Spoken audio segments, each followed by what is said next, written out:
Bona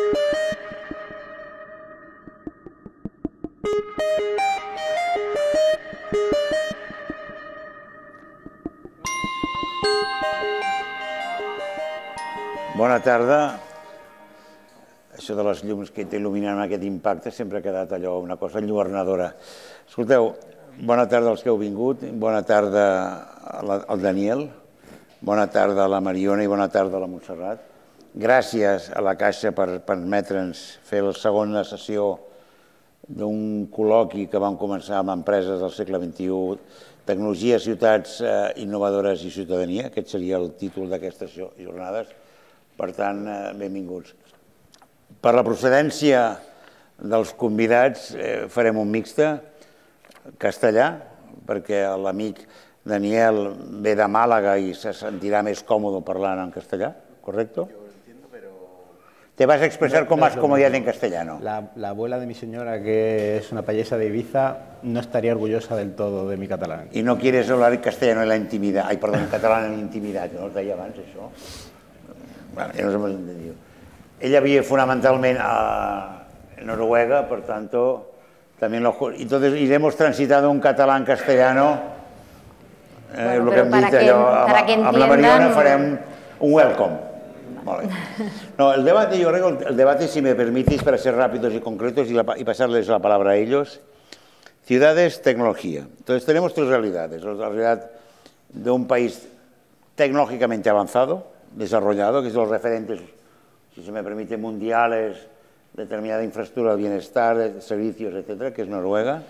Una visión académica de la importancia de un ámbito territorial que vaya más a las ciudades. Y una ciudad que yo le decía, the rising star of the capitalism, que es Málaga, que son las ciudades que van diciendo, van subiendo. Dentro de poco ganan la Liga, porque esto también va viendo los precedentes, van jugando y ganan la Champions. Bueno, no, pero un poco le falta. Por tanto, esto sería el triángulo de las Bermudas. Mariona, desde una perspectiva metropolitana, después iremos cambiando. Triángulo, ciudades, tecnología y territorio. ¿Cómo lo ves? Vale, bueno, gracias por la invitación. De hecho, ahora vengo del Congreso Metropolitano, ¿no?, que ha tenido lugar estos 2 días en Cornellà. Y para mí es obvio que cualquier tema que se aplique a las ciudades, pero especialmente la tecnología, tiene que tener en cuenta que las ciudades no están aisladas, ¿no?, sino que forman parte de un conjunto territorial y en este caso el ámbito metropolitano. Y en el caso de tecnología aplicada a los servicios públicos es muy claro, por ejemplo, el tema de la movilidad, ¿no? En el campo de la movilidad es donde se han aplicado más Smart Solutions, ¿no?, o tecnología, ¿no? Cada año tenemos en Barcelona el Smart City World Congress Expo, que es dentro de un mes, y la mayor parte de los expositores que hay son temas relacionados con el transporte. Entonces, no podemos imaginar, ¿no?, una ciudad, imaginando como Barcelona, con un supersistema de transporte público que se terminase, ¿no?, en los lindares de la ciudad de Barcelona, ¿no? Pues esto se aplica a todo lo que tiene que ver con los servicios cuando estamos hablando de una escala metropolitana. Entonces, bueno, en este caso el transporte, ¿no?, es obvio que es un elemento clave, ¿no?, que une las personas que se mueven en un territorio. Pero yo quería poner un ejemplo de la tecnología, ¿no?, aplicada pues, a una escala que no sea la ciudad, ¿no? Hasta hace poco, cuando una persona, por ejemplo, ¿no?, un repartidor o una repartidora iba con furgoneta en el área metropolitana de Barcelona, cuando quería aparcar en una zona verde o azul, depende de los municipios, ¿no?, tenía su propia app, ¿no?, en cada uno de los municipios, ¿no? Entonces, si paraba a Esplugas, pues tenía la app de Aparca Esplugas, si paraba en Sant Cugat, la app Aparca Sant Cugat, la de Barcelona.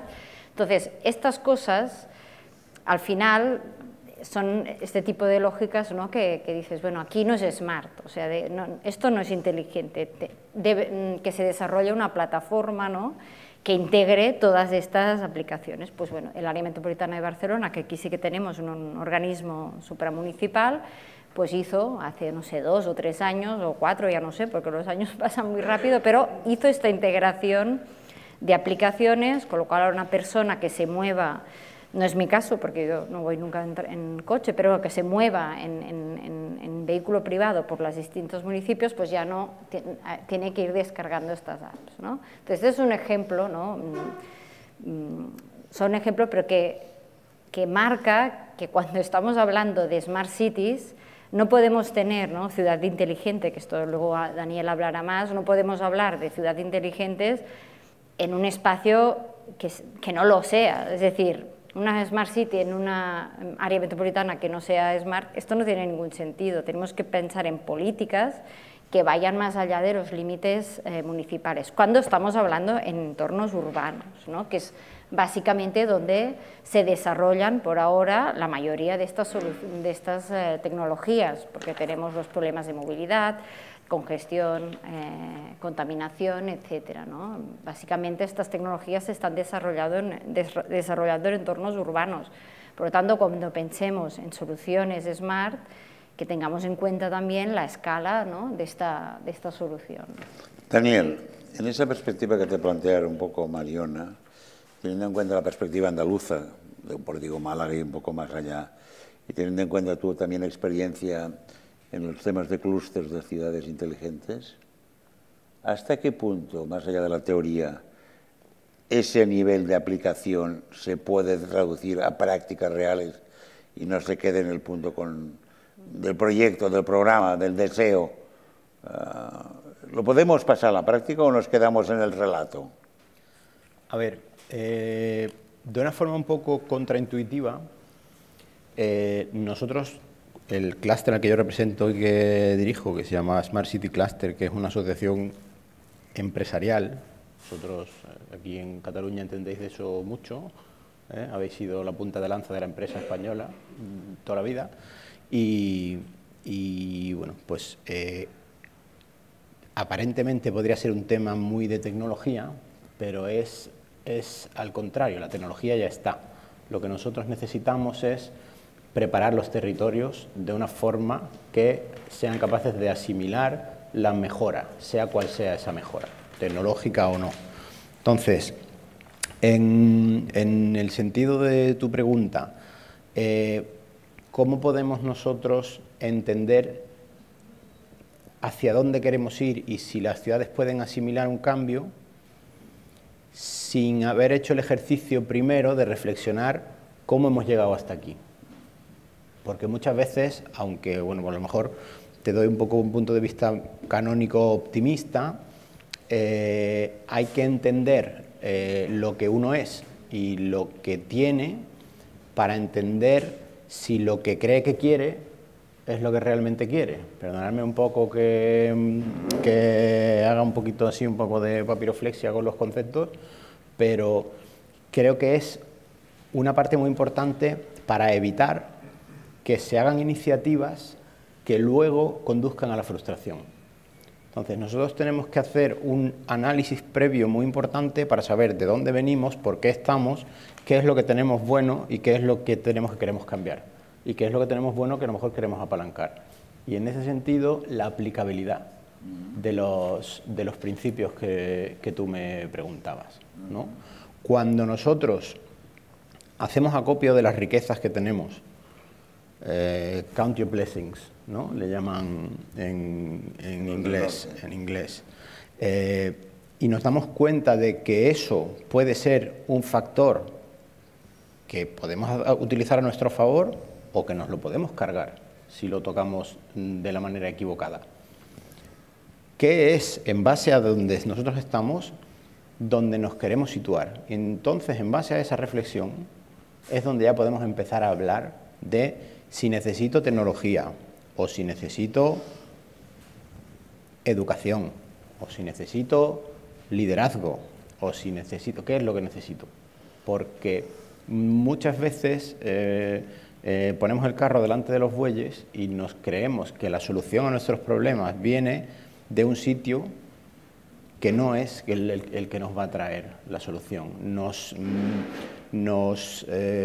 subimos todos a un carro, valga la redundancia, de una idea que es aparentemente bonita, que viene con un marchamo de arte, de inspiración, sin realmente haber concretado si eso es lo que necesitamos o no, o al menos haber hecho un ejercicio previo de reflexión. Luego te equivocas, si acaso. Pero, conectando esto con lo que no deja de ser una voz no menor de una experiencia de un territorio que es Noruega, que nos guste o no nos guste, si tiene una cosa los nórdicos, es el pragmatismo, la escasez de recursos y el buen uso de los recursos. Pero uno tiene la sensación a veces, teniendo en cuenta lo que habéis dicho vosotros, que vamos comprando tecnología, porque con todo el respeto los americanos cada 2 o 3 años nos han de meter un cachirulo, que digo yo, pero después el cachirulo a veces siempre funciona. Desde la experiencia en Noruega que tenéis prácticamente de petróleo, ahora tienen gas también, con lo cual esto no nos lo van a vender todo, ¿cómo lo veis? Porque vosotros sí que tenéis un poco de todo, pero en cambio sois muy pragmáticos. ¿Cómo lo hacéis? O sea, yo creo que la tecnología... Bueno, primero yo soy de Madrid, aunque me llamo Montserrat, por eso no puedo hablar catalán. Hace trampa, hace trampa. Vive en Helsinki y en estos sitios raros del mundo. No, lo que yo quiero decir es que efectivamente la tecnología existe. O sea, lo que estáis diciendo de las soluciones tecnológicas existen y si las queremos las encontramos y las podemos comprar o las podemos gestionar o las podemos obtener nosotros. El tema detrás existe en la necesidad, o sea, ¿cuál es la necesidad detrás para que nos solucione algo la tecnología? La tecnología va a ser una herramienta. Una de las cosas por las que funciona Noruega, quizá como un país, primero se ha nombrado como un país de bienestar. Y efectivamente no es un país tecnológico, es un país en el que la gente siente que tiene calidad de vida. Cada vez que se les pregunta, ellos responden, tenemos calidad de vida. O sea, no es importante qué es lo que me da la calidad de vida, porque tengamos 3 apps que nos compren los billetes del autobús o del tren, pero es una cosa que nos hace la vida más fácil. Entonces la gente responde, me da calidad de vida. Y eso es lo que tenemos que entender cuando pensamos en una ciudad inteligente o en una sociedad inteligente, que está hecha para que nosotros vivamos mejor, nos sentemos mejor, tengamos una vida mejor, una concienciación mejor a todos los niveles. En Noruega es cierto, como tú dices, que somos muy pragmáticos y no se tienen cosas que no se hacen falta. O sea, simplemente se usa lo que se tiene y es una sociedad muy pragmática y muy práctica. Entonces, sí que es verdad que se enfocan mucho a buscar soluciones que den eso, calidad de vida. Otro de los factores que yo creo la sociedad noruega se caracteriza y que es por la que funciona también muy bien es por la colaboración. Es una sociedad pequeña en la que todos los actores, los públicos, los legisladores, los privados, los usuarios, tienen muchísima colaboración. Y entonces se hacen soluciones en las que todas las partes están involucradas y ya de principio se piensa que es una solución correcta. Y la gente cree en el sistema y en las soluciones que se les proponen porque se les ha involucrado en el proceso. Y yo creo que ese es uno de los elementos fundamentales para que la sociedad funcione realmente en Noruega. Continuando contigo, haciendo esta reflexión que tú haces de territorios, tecnologías, soluciones. ¿Esta realidad social la podemos exportar a muchos sitios del planeta? Claro, vamos hablando, es decir, oye, estamos en Noruega, bingo, bingo. En el área metropolitana de Barcelona te dirán bingo, bingo, o intentando el bingo. Y Málaga también está con el bingo, bingo. Pero... Bueno, ninguna sociedad se puede copiar. Yo he vivido en distintos países y o sea, no puedes decir el modelo noruego va a funcionar en España. Yo hasta que no tuve hijos realmente no entendí el modelo noruego y por qué los noruegos eran de cierta manera, hasta que he visto cómo se crían y me he dado cuenta de por qué son como son y por qué tienen una serie de valores que nosotros no los tenemos inculcados. Entonces, copiar una sociedad es imposible. Y tampoco funcionaría, porque los criterios que funcionan en Noruega funcionan en un ambiente, en un consenso, en una historia que les funciona a ellos y que, aunque lo copiaras en Barcelona, yo no creo que funcionase aquí porque somos diferentes. ¿Es un tema solamente de valores? Bueno, recursos... ¿O hay el tema de recursos? Exactamente, es un tema de recursos, es un tema histórico. Como tú has dicho, Noruega es un país muy rico hoy en día, pero era un país muy pobre, hasta hace muy poco, muy, muy pobre. ¿80 años? El año 67 se descubrió el petróleo, o sea, realmente es hace muy poco que es una sociedad que ha salido de la muy pobreza a ser una de las sociedades más ricas. También hay que considerar que ahora es una de las más ricas porque tiene un fondo de petróleo que ellos decidieron que con sus recursos, en lugar de utilizar el dinero como otras sociedades, iban a crear un fondo para las futuras generaciones porque el petróleo se acaba. El fons d'inversió més important del món. Entonces, eso es una cultura, es una forma de vida que hay que tenerla. Ellos tienen una manera de vivir y ya te digo que ha cambiado en muy pocos años. También tiene muchos retos la sociedad noruega en el futuro por el hecho de que ha cambiado muy rápido de una sociedad pobre a una sociedad rica. Hoy en día se encuentra con riesgos y con problemas que no sabe muy bien cómo lidiar con ellos. O sea que ninguna sociedad es perfecta. Área metropolitana, que es una de las, como dice un amigo, oye, envidia. Entonces los que vivimos aquí, al revés, nos tiramos piedras a la envidia. Esto siempre pasa, es decir, el que vive en Barcelona malmet el nom de Barcelona y el que viene fuera canta las lloanzas, ¿no? Pero los que estamos, los que hemos tenido la suerte o que tenemos el privilegio de vivir en Barcelona, esta ecuación territorio y tecnología, ¿cómo la ves? Bueno, yo aquí antes ella comentaba, ¿no?, el tema de la utilización de la tecnología. Yo creo que aquí a veces se implementan tecnologías y hay que tener en cuenta el tema de la brecha digital, ¿no? Porque, por ejemplo, hubo un momento aquí en Barcelona, no sé, el año pasado, no sé cuándo fue, que se cambió, ¿no?, el sistema, que no se podía comprar, bueno, por el tema del COVID no se podía comprar, ¿no?, el billete en el autobús, no sé qué, y esto, bueno, pues generó en personas, especialmente a partir de una cierta edad, que tenían muchas dificultades de entender, o la administración digital, ¿no?, por ejemplo, todos los trámites digitales, ¿no? Se acaba la presencialidad o la salud, ¿no?, la mea salud, todo a partir de la mea salud.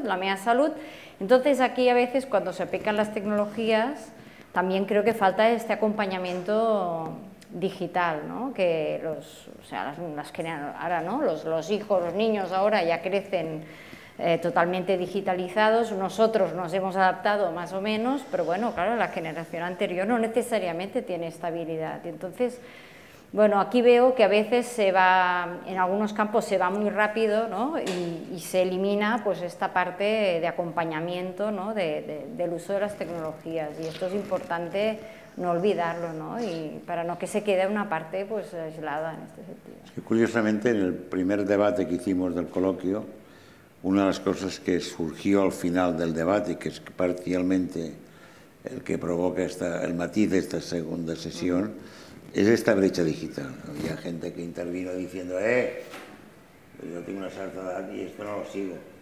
Y ponía en valor una cosa que ha surgido en el último tiempo, que es la dificultad para acceder al sistema bancario, por poner un ejemplo, y las dificultades operativas, lo digo como contexto a la reflexión que hace.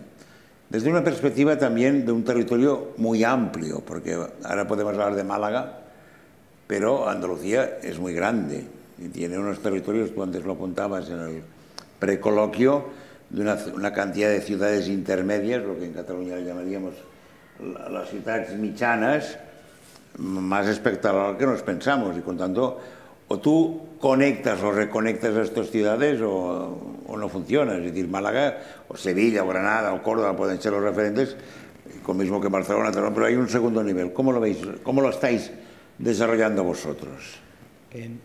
Andalucía es una tierra vastísima y además es muy diversa.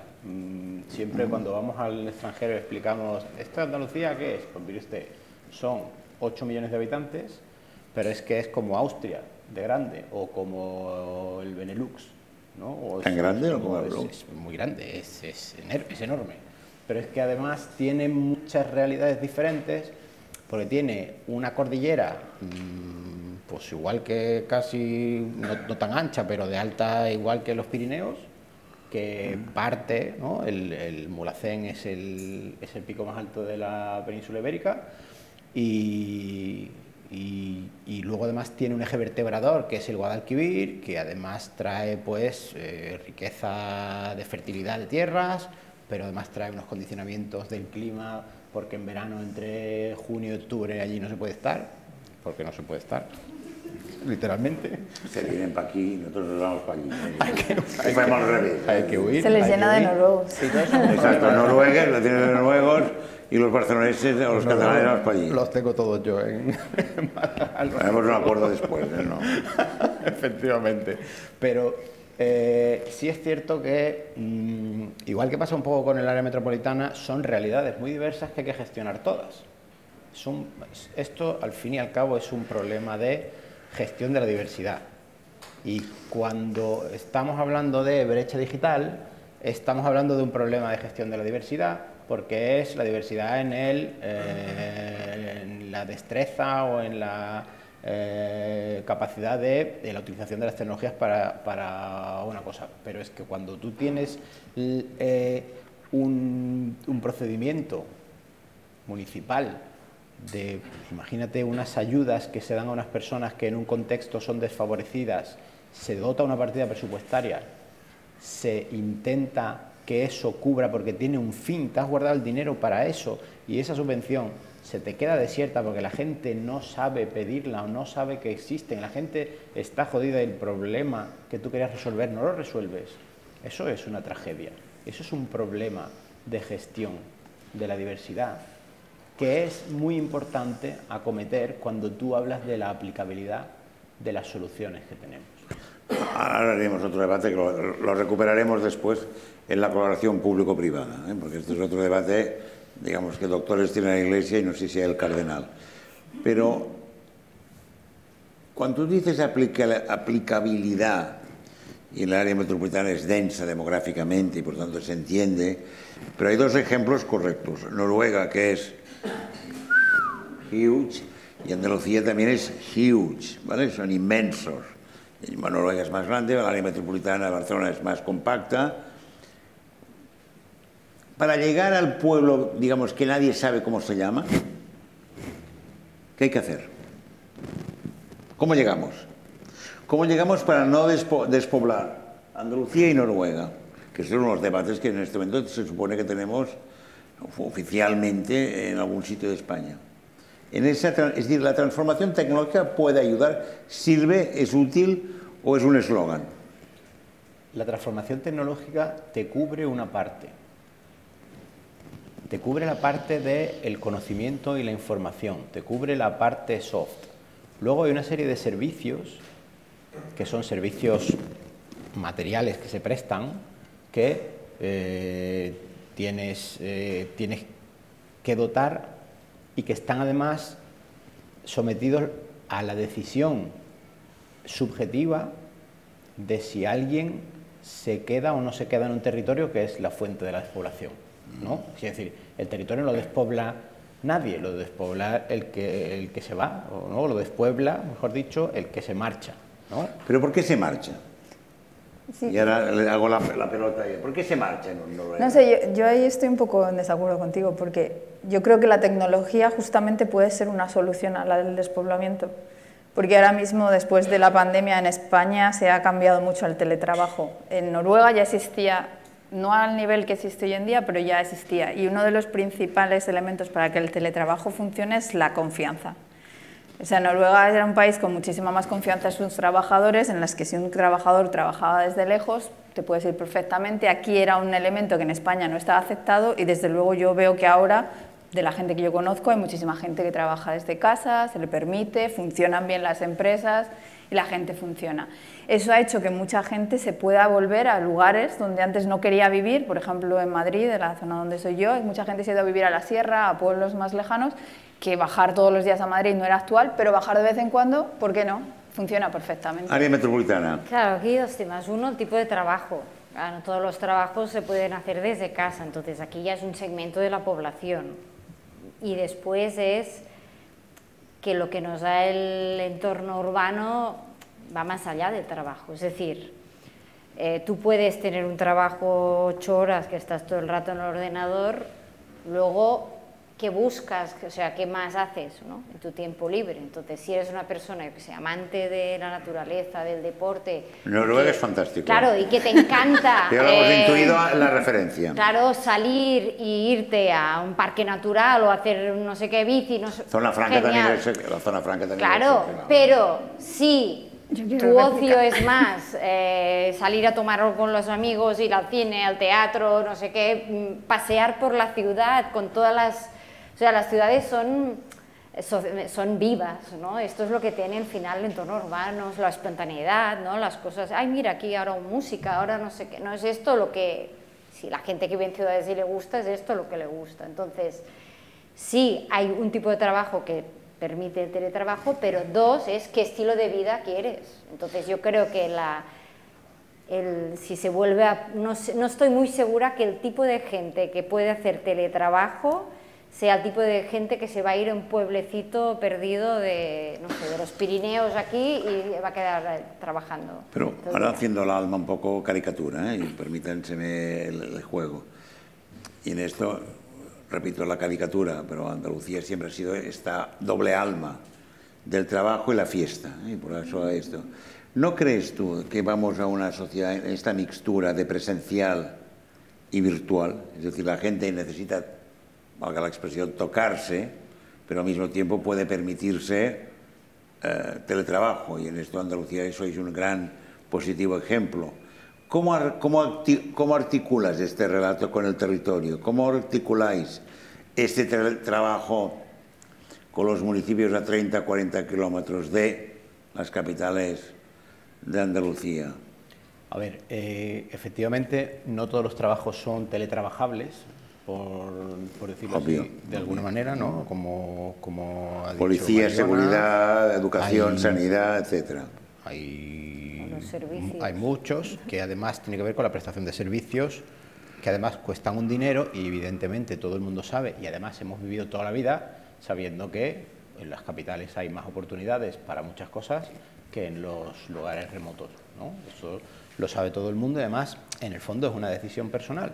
El problema de la despoblación no es el que alguien se vaya del pueblo, es que alguien se vaya del pueblo obligado por la circunstancia porque queriendo quedarse se ve obligado a marcharse.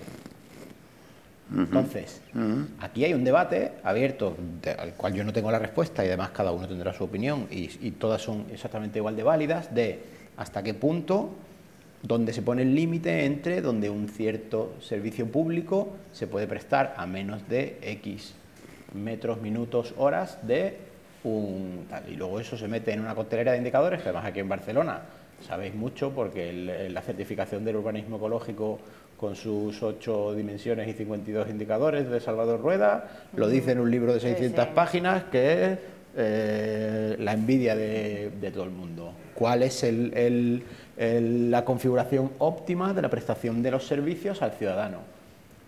En Andalucía está el área metropolitana de Málaga o la de Sevilla, que tiene allí muchísima gente y aquello es un hervidero, pero también está Santiago la Espada, que es el pueblo más remoto de España. Esto es como Nueva Zelanda, que se dice que es el país que está más lejano de su vecino inmediato, pues este pueblo es igual, es decir, es como una isla en el fondo, porque tú, para ir a cualquier otro pueblo... ¿Cómo se llama? Creo que se llama Santiago la Espada. Bueno, próxima reunión aquí en Santiago de España, cuando he ido, lo preguntaré, Y bueno, pues si tienes que ir a media hora, nada más que para salir del pueblo, pues el que vive allí lo sabe. Quiero decir, no puedes luchar contra... Es que aquí que me traigan el Camp Nou. Pues no, señor. Mejor que no, que estén derribo. No puede ser, ¿no? Pero quiero decir que además las distintas personas son de distinta condición, unos tienen unas preferencias, otros, unos valoran unas cosas, otros valoran otras. Hay gente que crece en el pueblo y no lo aguanta porque necesita ese movimiento, y hay gente que no aguanta en la ciudad y a la primera que ha podido se ha ido a trabajar allá donde le ha permitido la fibra óptica, que por cierto en España tenemos una de las mejores del mundo, sí, si no la segunda, la primera, a la par con Corea del Sur, y no broma. Sí, es verdad. Y lo constatamos con el COVID y el uso que tuvimos. Y aquello fue espectacular y respondió a la perfección. Entonces, pues, como somos de cultura derrotista, está bien que se diga que es verdad, que es una de las mejores redes de fibra que en este momento tiene España y Cataluña y todo el conjunto del territorio, es verdad, es una certeza. No nos lo ponemos en valor, pero yo creo que es una de las cosas de... ¿Cómo estáis en Noruega? Sí, pum. ¿De fibra óptica? No, de petróleo. O sea, bien. Yo quería comentar una cosa de lo que dicen de las ciudades y demás. Yo soy una persona de Madrid, soy una persona que vive en las ciudades y que me gusta la ciudad, pero tenemos que pensar que hay mucha gente que le gustan muchas cosas diferentes. Y nadie se va a ir, ni todo el mundo de las ciudades, ni todo el mundo va a venir. Es cierto que las ciudades en el futuro, y es lo que se calcula, que en el 2050 van a vivir el 70% de la población en ciudades, con lo cual las ciudades tenemos que buscar solución. Pero el resto querrán vivir en lugares más despoblados y la tecnología sí que les da una solución, no solamente para el teletrabajo, para la medicina, para la movilidad, para que les suministren cosas a través de drones. O sea, hay millones de tecnologías hoy en día que permiten cosas que antes ni se las podían permitir. Entonces, tenemos que pensar que va a haber siempre dos realidades. En cuanto a las ciudades, lo que te digo, vamos a ir esa es la tendencia, que vamos a vivir más en ciudades de lo que vivimos hoy en día, que vamos a ser más gente, más pobladas las ciudades, y entonces aquí es donde tenemos que buscar las soluciones para el futuro. ¿Qué propones? Bueno, yo no tengo una solución, pero las ciudades tal y como funcionan hoy en día, y en especial en España, por lo menos las que yo conozco, yo me he quedado alucinada en Barcelona hoy con el tráfico. Me ha parecido muchísimo tráfico, muchísimo. Cuidado, que no hacemos debates políticos. No, yo no tengo. O sea, me ha llamado mucho la atención. Mira que me parecía que el tráfico de Madrid era horroroso, pues me he quedado bastante impresionada con el de Barcelona. He visto que había carriles bici un poco integrados dentro del resto de las calles, con lo cual me parece que no es del todo un carril bici. Que bueno, que esa es una solución que pasa en muchas ciudades también, que intentan buscar una cuasi solución ahí, por no quitar calles a los coches. O sea, el problema de la movilidad, como has mencionado, es uno de los problemas que tenemos que solucionar en las ciudades. Y luego otro problema muy importante es que el consumo de recursos en las ciudades es enorme y a la vez el consumo de residuos es enorme. O sea, generamos muchísimos residuos en una ciudad, no sabemos cómo deshacernos de ellos, nos cuesta muchísimo dinero, nos cuesta muchísimos gases de invernadero. O sea, tenemos que buscar soluciones a esos problemas si de verdad vamos a seguir esta tendencia de vivir más en las ciudades. Claro, en este sentido sí que el teletrabajo, en los casos que se puede, yo creo que es una buena solución complementaria, porque por ejemplo, ahora en la administración pública hay un modelo híbrido, van 2 días o 3 días, depende de las administraciones, o sea, hay este mix, ¿no? Los días, si antes alguien se desplazaba cada día y ya solo se desplaza la mitad de los días, bueno, baja la congestión también, ¿no? Es decir, hay menos coches en la calle, poniendo el caso que vaya la gente en coche, ¿no? Entonces, la movilidad es unos temas clave, por lo tanto, toda la inversión que sea inversión en tren, ¿no? Es decir, en movilidad que sea sostenible, pues esto es una inversión de futuro. Y aquí en el área metropolitana tenemos muy bien servido todo lo que es la Barcelona del metro, es decir, lo que sería pues Barcelona y Besòs y Baix Llobregat, pero en cambio luego conectar Baix Llobregat, Vallès y Maresma en transporte público, no, tardas 3 veces más, o sea, no es competitivo, tardas 3 veces más. Entonces, si queremos tener ciudades más sostenibles y en este sentido regiones o áreas metropolitanas más sostenibles, la inversión en el transporte público es clave. Y esto combinada con esta parte de teletrabajo que permite mayor calidad de vida. Si tú tardas 2 horas, gastas 2 horas de tu día en desplazarte, pues hay 2 días que te puedes quedar en casa, estas 2 horas pues las puedes invertir pues también en tiempo personal o en cuidados, ¿no? En otras cosas, y esto bueno, es un mix, es una buena solución. Ahora haré un comentario políticamente incorrecto. ¿Es teletrabajo o telemerrelajo? Claro, aquí viene lo de la confianza que ella decía. Pues no sé, claro, ese comentario me parece... políticamente incorrecto. Sí. No, por eso lo he dicho con toda la conciencia, es decir, pero vamos, consciente de lo que he dicho, por eso he querido provocar, ¿eh? Sí, pero no es un comentario, o sea, cuando surgió el tema de la pandemia en Noruega también había mucha gente que se planteó lo mismo, o sea, ¿qué voy a hacer ahora con todos mis empleados que no veo lo que hacen?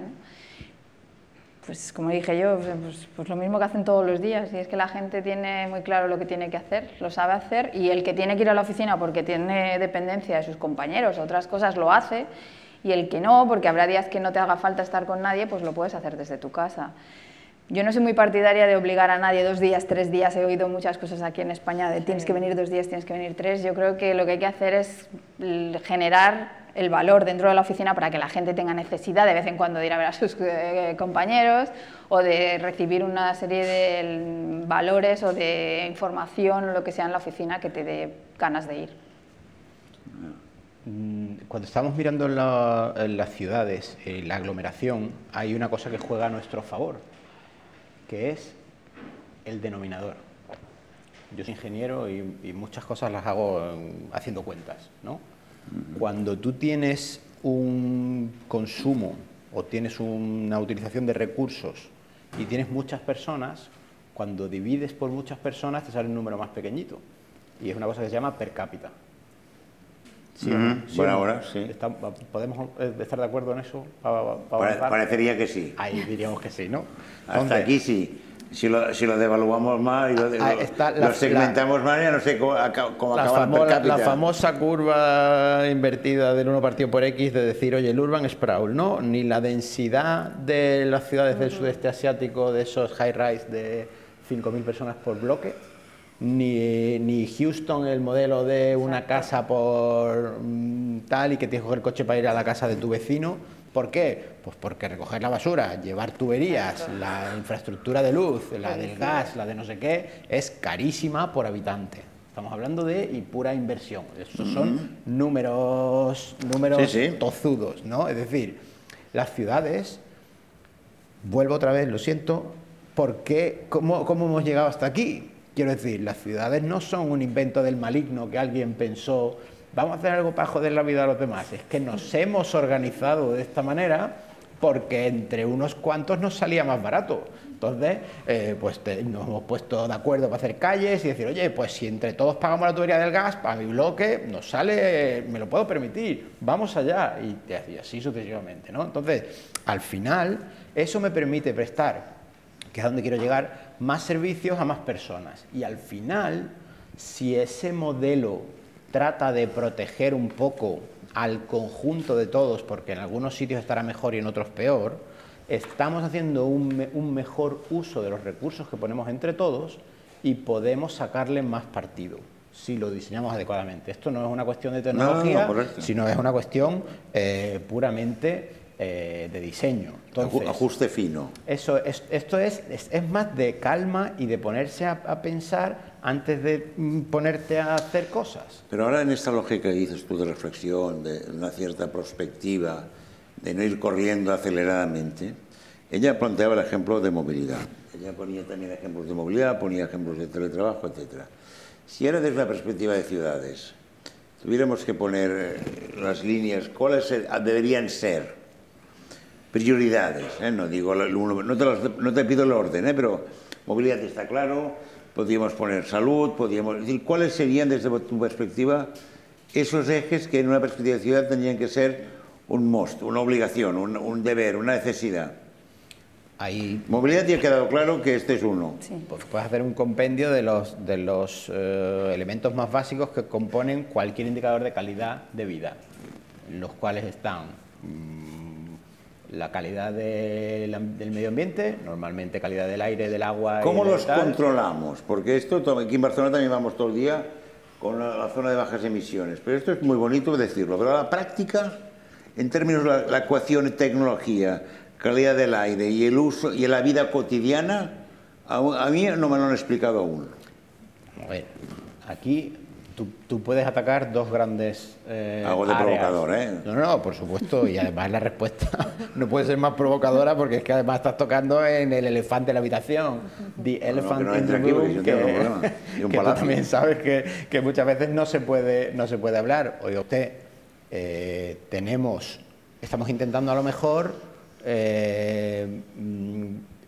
poner una zona de bajas emisiones cuando lo que necesitaríamos sería replantearnos primero el modelo de transporte público y segundo, que es lo que planteaba ella. Y segundo, la forma en la que funciona nuestro vehículo privado.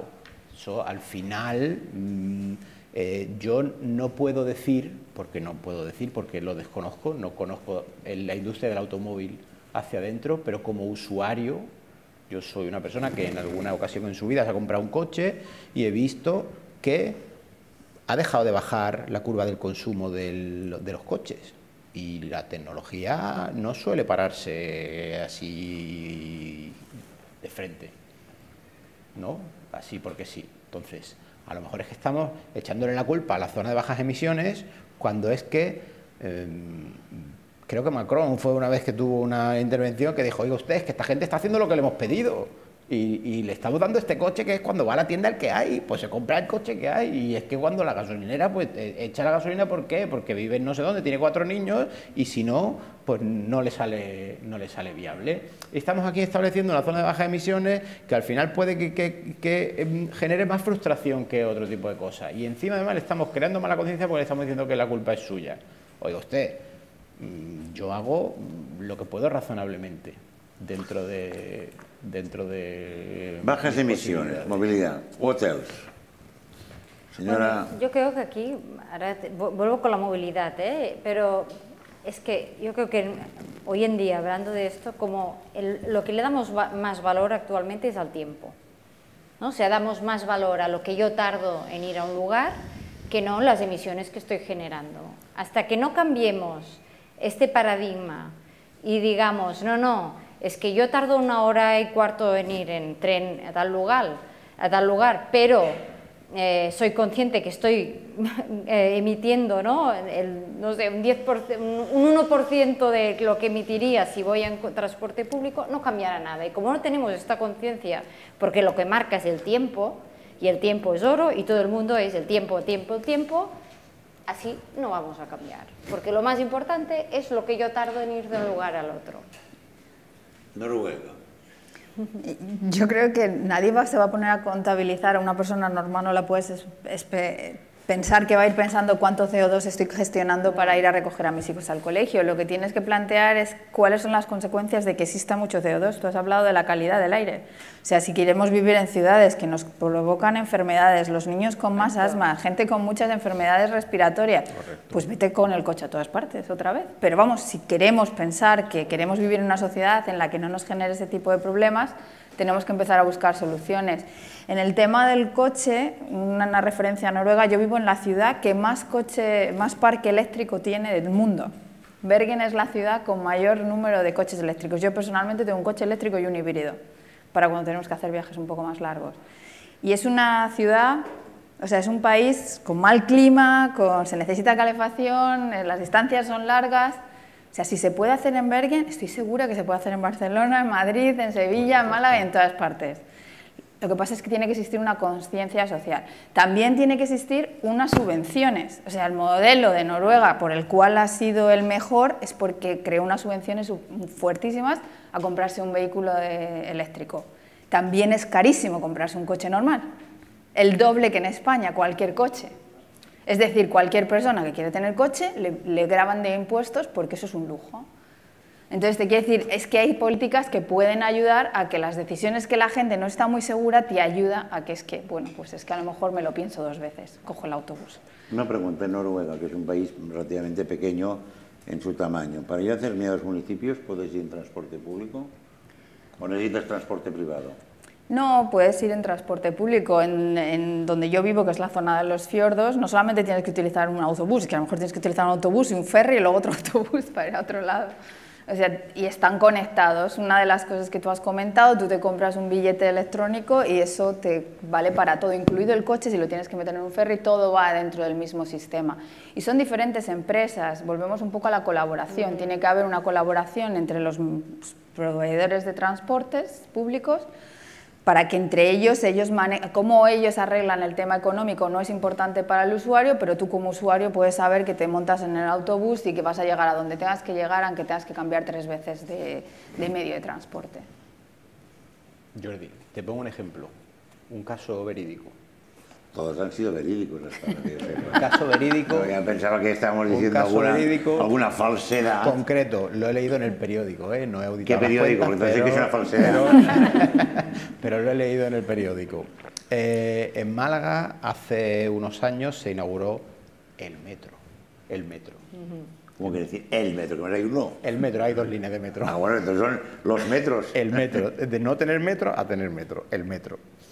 El metro funciona con un contrato que una empresa concesionaria del servicio mide el número de viajeros y la Junta de Andalucía le paga a la empresa un tanto de dinero por cada viaje, garantizando un mínimo de viajes al año para que aquello sea rentable para la empresa privada. El número de viajes hace que cada vez que yo me monto en el metro, a la Junta de Andalucía le cuesta 3 y pico euros y yo pago además 1,30. Yo pregunto. Hay un dicho en Andalucía que es para poca salud ninguna. Es decir, ¿qué impacto tendría el decir, oye, pues si estoy sufragando 3 euros por viaje, sufrago el cuarto euro y lleno el transporte público de utilización? Hay mecanismos de control para evitar el abuso y una serie de cosas, pero el hecho de decir, oye, apuesto decididamente por un transporte público que suponga una equivalencia real, que compita de verdad en usabilidad con el vehículo privado. En ese momento yo estoy convencido de que la gente no tendría ningún problema. El problema es el umbral que tendría que suceder para realmente adoptar ese cambio. Gran tema. Yo creo que este es un debate no menor, porque es la conciencia, la cultura de si todo ha de ser gratis o ha de tener un coste X. Este es un debate no menor. No. Lo estás pagando tú. No, lo estamos pagando directamente o a través de los impuestos. Es decir, siempre se paga, o directamente o indirectamente. Va. Opinions. Aquí el col·legi d'enginyers que està per aquí darrere, coneix informàtica i tecnologia, què en penseu? Va. Sí, no, ja t'ho dic a tu, jo aquí faig a trampa. No, perquè esto... A ver, el micrófono. Espera un segundo, a ver ahora. Con el tema preocupada por los carriles bici, que aquí lo hemos solucionado porque van por la acera, o sea, no... Es una manera curiosa, pero es mediterránea. Sí. ¿Qué farías? Ahora el debate que planteaba él del coste-beneficio, porque el debate del transporte público que él plantea es un debate global. ¿Quién paga el coste del transporte público? ¿Directamente, indirectamente, creo conciencia social de que eso tiene un coste o no? Por ejemplo, un ejemplo que a lo mejor es especial, pero Oslo es una ciudad que está apostando por la sostenibilidad total de su transporte. Están convirtiendo toda la zona centro de Oslo en una zona peatonal. No se va a poder ir en coche. Tú en Oslo, aquí también. Pero tú en Oslo no coges el coche. Tenemos oficina en Oslo, la gente no va en coche porque es imposible coger el coche. O sea, es imposible dejarlo en ningún sitio. Te puedes coger el coche, puedes ir a algún sitio, pero no puedes dejarlo. No hay aparcamientos. Las calles, desde luego, no existe el aparcamiento en la calle casi, solamente en zonas residenciales para los residentes. Parkings muy pocos, es decir, es muy complicado, no es una solución fácil, entonces piensas, mira, mejor si tengo prisa me cojo el tranvía o me cojo el metro o algo, porque es que con lo otro no sé muy bien cómo voy a acabar. Entonces es otra manera, es una manera de forzar no solamente el precio del transporte allí no es barato, ni el público ni el privado, pero es que la otra solución no es factible, o sea, no es tampoco cómoda, entonces al final tenemos que buscar cómo hacerlo difícil para que la gente elija otra opción. Estamos en Cataluña, estamos en Barcelona. Digo para hacer los debates por una sociedad desarrollada, con una infraestructura, con unos presupuestos, con una capacitación que cuando esto no lo habéis inventado hace 5 años, lleváis 30 años de investment. Y creo que es el deseo, es la voluntad de mucha gente en un territorio que puede ser área metropolitana, por poner un ejemplo, como el área también metropolitana de Málaga. ¿Quién ha de pagar el coste? Que este es el debate que surgirá, como es el debate del peaje de las autopistas, ¿no? Que es un colateral que podríamos ponerlos. Reduzco el peaje y ¿quién paga ese coste? No, tú, no te me escapes. No, si miraba el micrófono. Bueno, yo el tema de las autopistas, como he trabajado unos cuantos años en ellas, quiero decir, es el dilema, que una cosa es lo que dura, quiero decir, aquí la decisión es, las infraestructuras las pagamos entre todos y el mantenimiento lo paga el que lo usa. Porque yo tenía un cuñado de estos que tenemos todos, cuando quitaron el peaje de Sant Cugat, estaba encantado. Digo, bueno, pues ahora, quiero decir, ahora este peaje se lo están pagando a la concesionaria igual, el Estado, y el resto lo pagamos todos, los que lo usan y los que no. O sea, si no tienes coche, lo pagas. Si no conduces, lo pagas. Es un dilema a solucionar este. Y bueno, ahora lo tenemos, porque se quitan los peajes, ya sabes que anda por ahí que si la viñeta, que si todas estas historias. Bueno, básicamente la viñeta viene muy bien en septiembre por lo de la viña y el vino y estas cosas, de las cosillas. Pero más aparte, hemos hablado de movilidad, tecnología. Pero aparte de la movilidad y la tecnología, ¿hay más tecnología en las ciudades? Porque hemos hecho un excurso, movilidad arriba, movilidad abajo, viñeta arriba, viñeta abajo, pagamos, no pagamos, eficacia, eficiencia. ¿Y el Big Data? ¿Y la privacidad? ¿Y las cámaras de seguridad? ¿O aquí no lo metemos en la novela? Sí, sí. Porque claro, hasta ahora hemos hecho el run del coche, pero yo puedo saber el coche cuando entra, el coche cuando sale, el coche cuando paga, el coche cuando no sé qué, con quién va el coche, quién va dentro del coche, la parenta, el parent, l'amic del parent, l'amic de la parenta. ¿Esto lo metemos en el ojo o ya esto no? O sea, yo creo que el tema de los datos...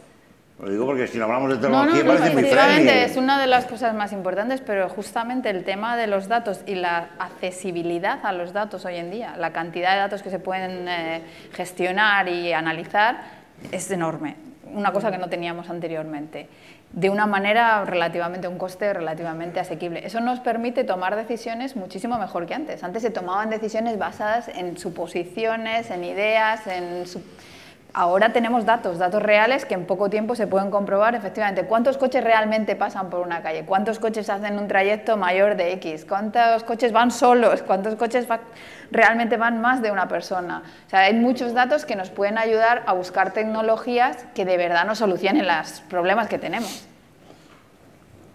My friend from Málaga. Aparte de la movilidad, ¿qué más? A ver, tú que estás en el clúster... A ver. A ver. A ver, no, a poner. A ver la cámara que te ve, no solamente si vas tú con la parienta, sino que hay utilizaciones de las cámaras que realmente son espeluznantes. Es decir, la cámara sabe decirte si estás en actitud amenazante, si estás triste, si has pasado 3 veces los últimos 15 minutos. Es una cosa tremenda lo que se puede hacer con la tecnología, correcto, que cuando te lo enseñan te fríes. El problema aquí, o el reto, es nuevamente un reto de gestión, y es que debemos ver 2 factores. Uno, el ámbito en el que estamos mirando. Si estamos mirando los últimos 3 años no es lo mismo que si miramos los últimos 40.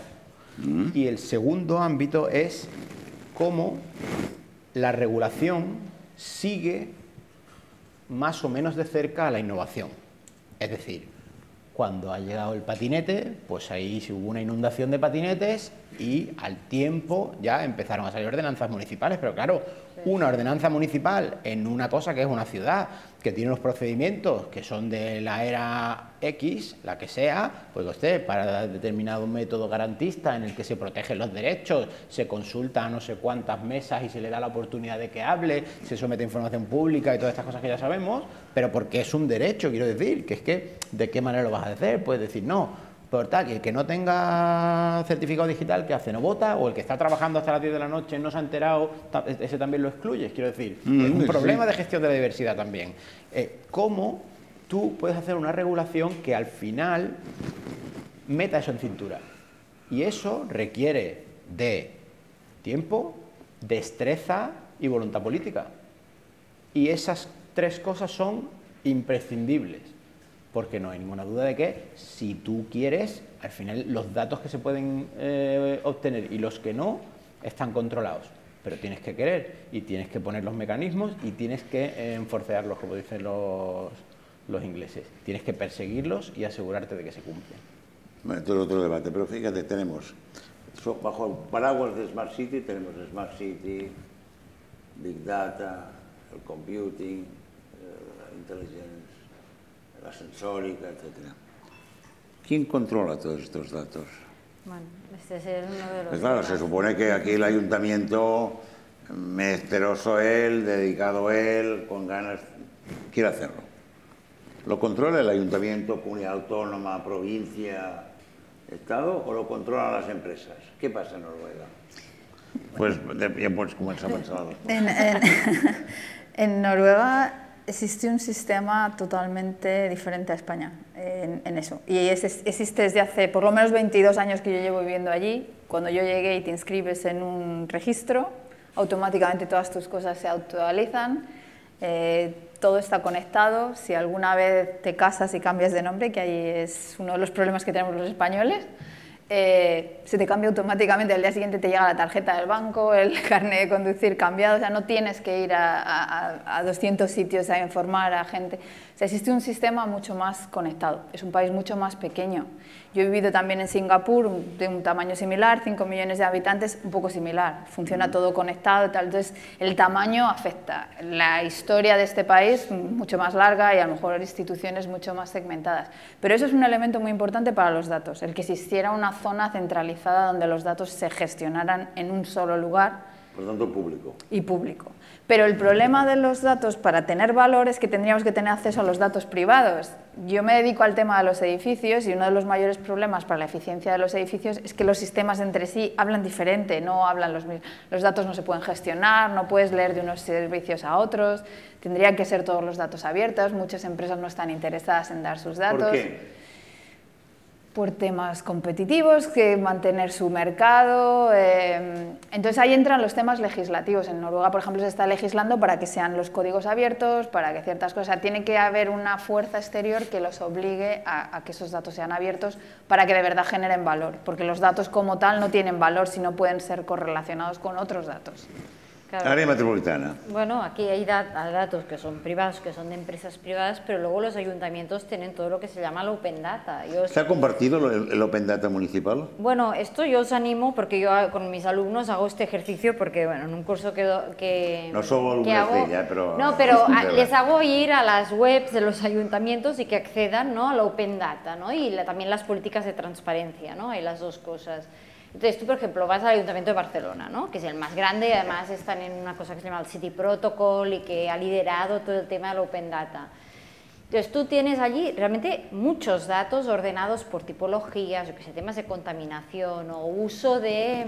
Ay, ¿cómo era? Porque lo miré el curso pasado con los alumnos, que era lo más consultado, ¿no?, que consulta la gente, ¿no? Pues temas de tránsito, temas de obras, o sea, allí hay la tira de datos. El tema es, bueno, tú como ciudadano, esto como o sea, no es solo tener los datos, yo qué hago con todo esto, es decir, cómo lo interpreto. Es lo que decía del acompañamiento digital, ¿no? Todo esto del Open Data de las Smart Cities, y había esta lógica que si se ponen los datos en abierto, por ejemplo, si tú quieres montar un negocio, ¿no?, y eres capaz de ver, ¿no?, la gente por donde transita más o no sé qué, pensarás, bueno, este es un buen lugar para abrir una cafetería o lo que sea, ¿no?, porque tú puedes ver que realmente allí hay un flujo de movilidad. Pero luego la ciudadanía en general... Una pregunta, todo esto, ¿y qué hago yo con estos datos? Ahí va, segunda pregunta. ¿Este tipo de información que existe es cierto que es pública? ¿Es realmente de acceso público o has de ser un iniciado? Bueno, es lo que yo digo. Puedes bajarte no le digo por allí ella, Excel y Excel. Es decir, has de ser, com es diria vulgarment, o está... Yo ahora entro y pregunto estos datos, me temo que voy a conseguir 0. Sí, lo digo porque hay un punto de información que esto está formalmente acceso público, pero no sé si hacemos la dinámica para que sea realmente de acceso público. Hay un caso en la ciudad de Valencia. Valencia es una Valencia de las... de Noruega, ¿no? No, Valencia de aquí, del sur de Barcelona. Del sur de Barcelona, no digas esto, que aquí morí malamente. Que es una de las ciudades Smart Cities conocidas, y ellos tienen una plataforma de datos para el ciudadano bastante interesante y muy fácil de acceso. Yo la estudié en un máster en el que estuve y es bastante impresionante lo fácil que es acceder, la cantidad de información que existe, y luego lo que me interesó más cuando estudiamos este caso fue que estaba hecho ya desde el pensamiento de que estos datos se generaban de esa forma para que las empresas locales pudieran acceder a esos datos y generar empresas, entrepreneurs, ¿cómo se llama? Emprendedores. Emprendedores que creen sus pequeñas empresas a raíz de la utilización de esos datos. O sea, ellos ponían a su disposición, generaron una cloud y de todo para que todos esos datos tenían el criterio que tenían que ser en abierto, se tenían que poner en esa cloud, la pone el Ayuntamiento de Valencia. Y Entonces es como, no te dicen lo que tienes que leer, pero ahí tienes los datos, como dices tú, eres una persona que tiene una idea de que esto es un negocio, yo te genero los datos, tú haz lo que quieras con ella y puedes fomentar negocio dentro de tu región. Aquí lo comentábamos antes también en el previo. Es que todo esto lo hemos discutido en el previo, ahora le estamos diciendo lo no no 3 minutos previo. en el previo, resulta que... Pero es verdad que lo hemos comentado antes, vamos a ver. Este tema tiene dos caras. ¿Por qué? Porque la información es poder. Ah, sí, no lo sabía. No me había La información explicado. es poder. Esto es novedad. La transparencia Es más peligrosa. se trata de despojar del poder al que la ejerce. Ahora entras en otro debate Eso, peligroso. estamos aquí abriendo melones, uno detrás de otro. El año que viene repetimos el ciclo con todos los melones que hemos abierto hoy. Pero no deja de ser cierto.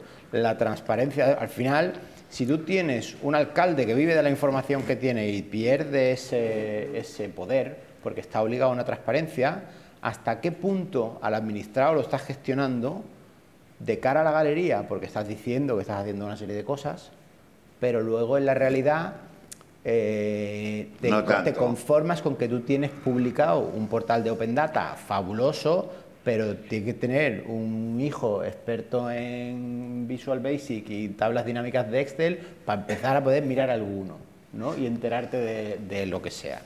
Por tanto, tenemos movilidad, que todo el mundo lo ha comprado como un instrumento útil. Tenemos el interrogante del Big Data, que todo el mundo lo compra, pero queda el interrogante de quién controla. Damos por supuesto que el sector público, si lo implementa, tiene conocimiento, pero es verdad que en las grandes ciudades o en todas las ciudades o en todos los territorios tenemos operadores privados que muchas veces son los que gestionan estas informaciones y por tanto aquí hay un mix, digamos, de amplio espectro, dejémoslo decir en esos términos, ¿vale? La compañía telefónica o de servicios de Noruega seguro que es muy pública y muy buena, porque es Noruega, y la de Valencia debe ser más buena y la de no sé también muy buena, pero hay un punto de... Entonces, ¿quién controla a quién? Porque aquí hay un debate en el tema de tecnología que es esto. La mayor parte de las empresas que nos venden los cachirulos nuestros, originariamente son americanas.